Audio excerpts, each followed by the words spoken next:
I'm Benjamin Wachs. We're going to start off with a piece from A Guide to Bars and Nightlife in the Sacred City. This is called The Time Travelers of San Francisco.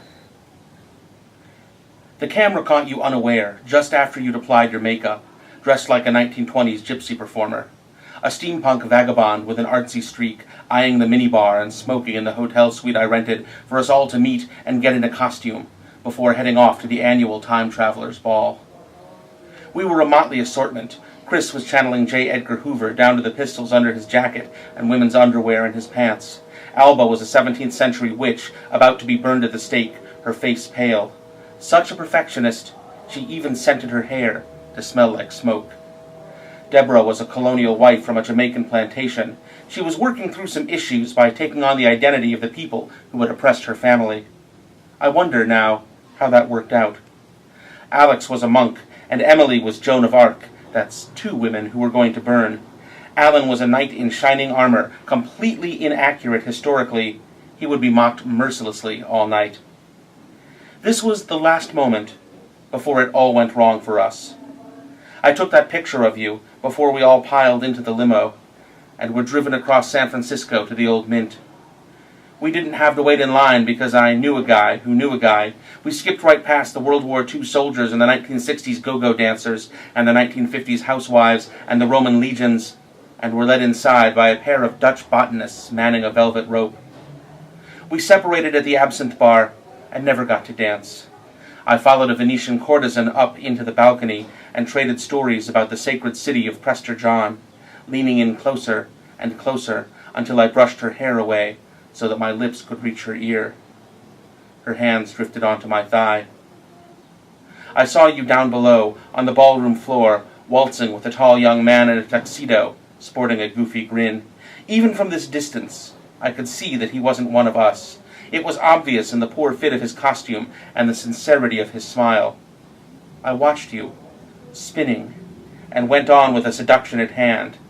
I cannot resist a woman who carries poison in her glove.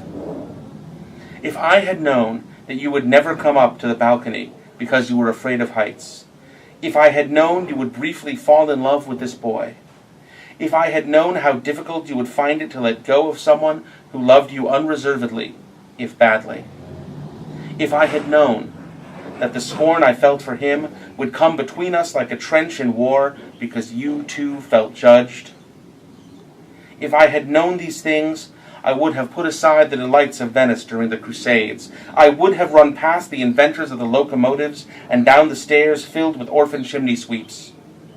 I would have spun into the waltz and walked you off the dance floor in a straight line, taken you outside, and given you a cigarette. I would have laughed with you at the folly of our hearts, and the way they lead us down false paths and garden steps lined with roses that will not live through the night. I would have let you land gently from the heights of this world I should never have invited you into, and left a trail of pebbles between us and solid ground, so that I could find you again as you wandered through the offices and taxis where you really feel at home, restlessly traveling from home to home, job to job, man to man, but never looking up. I would have done this for you, instead of climbing to the next balcony with my courtesan, and then the roof, rising ever closer to the constellations. And now, for all the space between us, there is no room for a second chance.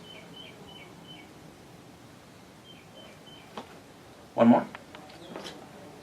Let's pull something from out of the book. This is a recent favorite of mine that I've enjoyed doing in a reading or two. It has no title. Yet. In the Middle Ages, the devil was a terrifying figure. Horns, wings, barbed tail, goat hooves, fangs. He was still known as a tempter, as the snake in the Garden of Eden. But his disciples weren't beautiful. They vomited frogs and grew warts. They suckled on demons in the shape of goats. They wallowed in the terrifying imagery of hell for a chance to fly, to curse, to fuck. And it was never pretty. Today, the devil is a beautiful figure, all smoldering eyes and sex appeal, as likely to be a buff Latin man as a voluptuous Russian woman. Today, temptation is all about aesthetics. Be beautiful, sexy. The power on offer is the power to never have to deal with ugly people or things again. No one wants to fly. They want to be seen on TV. Faust was, perhaps, the transitional figure, Goethe the prophet who heralded the change. Faust sold his soul for ultimate knowledge, which is the middle ground between ultimate power and ultimate beauty. And of course he chased women. But he didn't last. The days of Faust are gone, my friend. The only scientists alive who would sell their soul for ultimate knowledge are the ones who don't believe in any of it, who think they've got the universe all figured out, even as none of the equations add up. Physics admits that the standard model only makes sense if you assume that most of the matter is missing. Biology claims to have isolated what it means to be alive, but has no idea where consciousness comes from. They are surrounded by great mystery, but it never occurs to them to sell their soul. Temptation is an old racket. Let me tell you, my friend, what the devil of tomorrow will look like. He will be an algorithm of such complexity that even the people who think they've designed him will admit they don't understand how he works. He will dazzle you with this mystery and make pronouncements. You should get a new job. You should divorce. You should have children. You should not tell your parents what you really think. Church is an outmoded institution. Human rights are illegal and illogical. The devil will make these pronouncements from his algorithm deep within a data storage center that is linked to every phone on Earth, and they will reek of science and multivariable complex modeling and certainty, and they will be followed. There will be no more need for temptation. Humanity will supply its own and look to an authority it does not understand for answers and do terrible and ugly things so long as the hardware is beautiful.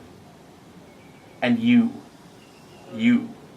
glorious you get to be the Faust of your era, the transitional figure, the last one ever offered a contract to sign away your soul for a price worth having. You will set the stage and be remembered in what remains of the literature of the future. Your name will launch 1,000 tweets. Make it good, my pretty. Make it an adventure. Above all, don't be derivative. Your wish sets the standard for everything that comes next.